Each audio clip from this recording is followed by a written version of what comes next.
Hey everybody, it's Lamont coming back on again for just a time of sharing with you all as we are in this new year this year. And so one of the things I wanted to talk about today that a lot of people all over the world, locally in our family, in our churches, and our businesses, everybody's talking about is New Year's resolutions, and specifically setting goals. And from a scriptural standpoint, the Bible talks about us. The Bible talks about and says that faith without works is dead. So for me, that means that a lot of us, we can set goals. We can set a goal to lose 10 pounds, or set a goal to start a business, or set goals to do a lot of things in life. But a lot of us don't really set what is called a SMART goal. And so today I wanted to just share real briefly what a SMART goal is. And a lot of you may know what it is, so this may be a refresher to you. But if it is a refresher to you, take time today, tomorrow, whenever you have a moment to really go through and really refresh yourself with what a SMART goal is. Because again, a lot of us are setting goals, we're setting things that we want to do in life, but guess what? We're not really accomplishing anything.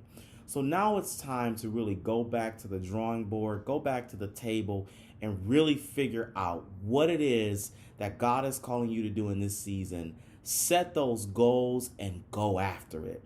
God has called us to possess the land. And so in this season, it's important that we take back everything that God has given to us. So let's see. What is a SMART goal? A SMART goal is one that is specific, it is measurable, it is attainable, it is relevant, and it is time bound. It is time bound. So let's start by just real quickly. I'm going to briefly go over these, and then at the end of this presentation, there is also going to be. I'm going to give you a link to download a SMART goal kind of format that you can use in your daily personal life, as well as there was a presentation from the University of California that talks all about SMART goals, and that will be available to you for free. It's going to be on my Facebook group page. It's a private group, but you're free to join. Just inbox me and let me know that you want to join. But it's called Doing Business God's Way. That's the name of the Facebook group. It's called Doing Business God's Way, and a presentation will be available to all of you who want it. So let's get back to it. So a specific goal. So when you're setting a goal, be specific about what you want to accomplish. Think about this as a mission statement or goal. This isn't a detailed list of how you're going to meet a goal, but it should include the answer to popular questions. And we also always refer to those as the whys, the who, the what, the when, the where, the which. We want to make sure that when we're setting that specific goal, that we are addressing those specific issues. And then we want to make sure that it's measurable. So when you have a measurable goal, you want to make sure that you're looking at things that you can measure from a metric standpoint. So in the corporate world, when I'm always looking at sales activities, I'm looking at how am I meeting that goal from a measurable standpoint. What bar did I set, and how am I going to grow that? So if your goal is to grow your sales from $100,000 to $200,000, what measuring tool are you using to identify that as your measuring tool? You want to make sure that it's achievable. This should focus on how important the goal is to you and what you can do to make it attainable, and may require developing new skills and changing your attitudes. The goal is meant to inspire and motivate, not to discourage. So really, you want to set goals that are not unrealistic. You want to set things that are achievable with the resources that you have or that are available to you, so that you're not saying, man, I really set that goal and I wasn't able to achieve it, and you're upset. And then guess what happens? We no longer even are interested in trying to achieve that goal. We also want to make sure that that goal is relevant. We want to make sure that this refers to something that makes sense with a broader business goals.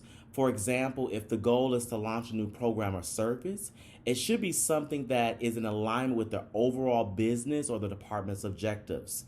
The team may be able to launch a new program, but if the division is not prioritizing launching that type of new program, then the goal wouldn't be relevant. So we really want to make sure that your goal is relevant to the overall business, your overall branding, your the overall organizational's missions. You really want to make sure it's relevant and that you're not all over the place. You're not having a goal that's so far fetched. It's like it creates this discord in your organization or even discord in your personal life. You want to make sure that it's relevant to the plan and the goals that God has given you. And then last but not least, we want to make sure that that goal is time bound. You want to set attainable time frames for meeting your goal. Do not leave your goals open-ended with no time frame. This is a way that it'll hold you accountable to meeting that goal in a specific measurable time frame. So 30 days, 60 days, 90 days. You want to make sure that you set those goals and those time frames in order to meet those.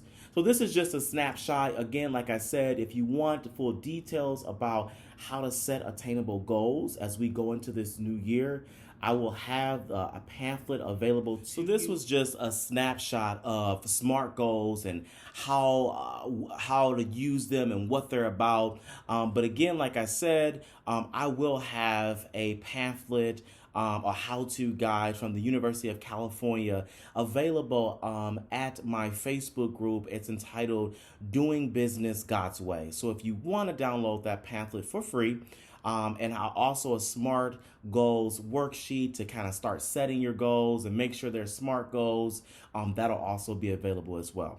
So until next time, have a great day.